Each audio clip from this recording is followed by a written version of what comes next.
2 साल के लंबे इंतजार के बाद निकली रंगपंचमी की गैर ऐतिहासिक हो गई। इसमें 5 लाख से ज्यादा लोग शामिल हुए।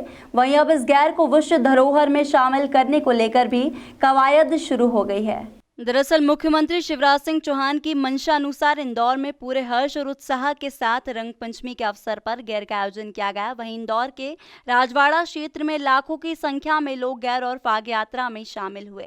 उल्लेखनीय है कि कोरोना संक्रमण के चलते पिछले 2 वर्षों से गैर का आयोजन नहीं किया जा रहा था और इस वर्ष मुख्यमंत्री शिवराज सिंह चौहान द्वारा इंदौर के जनप्रतिनिधियों और प्रशासनिक अधिकारियों से गैर के आयोजन के संबंध में लगातार चर्चा की गई और 2 साल के अंतराल के बाद पुनः गेर का भव्य स्तर पर आयोजन किया गया। रंगपंचमी पर इंदौर का आसमान रंगुलाल से सतरंगी नजर आ रहा था, जहां सुबह होते ही इंदौर के लोग फाग यात्रा और गेर में शामिल होने के लिए राजवाड़ा पहुंचे, जहां रंगों से सराबोर होते हुए निकल रही झांकियों और हवा में बिखरते गुलाल में रंग गए।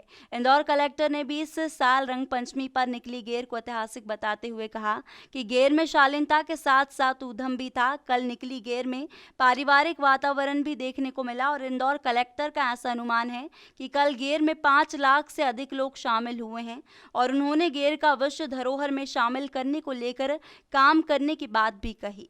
देखिए, इंदौर में जो कल गैर बनाया गया है, मेरे ख्याल से अब तक का सर्वाधिक सबसे बड़ा गैर रहा होगा। सर्वाधिक संख्या में लोग उसमें शामिल हुए और सबसे अच्छी बात ये थी कि एक पारिवारिक वातावरण में लोग शामिल हुए। जो अगर थोड़ी उधम भी मच रही थी, डांस भी चल रहा था, उसमें भी शालीनता थी।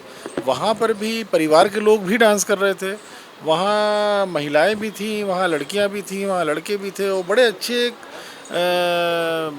शालीन और सौम्य वातावरण में सब चीज़ें चल रही थी। उधम भी थी किंतु साथ में शालीनता, सौम्यता भी थी, जो मेरे ख्याल से इंदौर की जो पहचान है, इंदौरियत जिसको बोलते हैं, उसको कल देखने मिली। पूरा एमजी रोड रीगल ब्रिज तक पूरा भरा हुआ था, पूरा जवाहर मार्ग भरा था, पूरा राजवाड़ा और राजवाड़ा के पीछे गलियां लोहार पट्टी तक पूरी भरी थी। इसके बीच की जितनी आने वाली मार्ग जुड़ते हैं, गलियां जुड़ती हैं, उसमें भरे थे। तो लगभग मेरा तो आकलन ये है कि 5 लाख से कहीं अधिक भीड़ रही होगी कल के गैर में, क्योंकि आना जाना भी लोगों का लगा हुआ था। ये भी सही है कि 2 साल के कोविड के बाद लोगों में एक खेलने का उत्साह भी कुछ ज़्यादा था इस बार। उस वजह से लोग परिवार के परिवार आए, जिसमें बच्चे भी थे, बुजुर्ग भी थे, महिलाएं भी थीं, लड़कियां भी थीं, लड़के भी थे और बहुत ही अच्छे वातावरण में पूरा हुआ। लोग खूब खुश हुए। सर, सांस्कृतिक धरोहर है, लेकिन क्या अब इसको वैश्विक धरोहर बनाने की दिशा में हम और कुछ कदम आगे उसमें वर्किंग करेंगे। ब्यूरो रिपोर्ट, खबरकोश न्यूज़ इंदौर।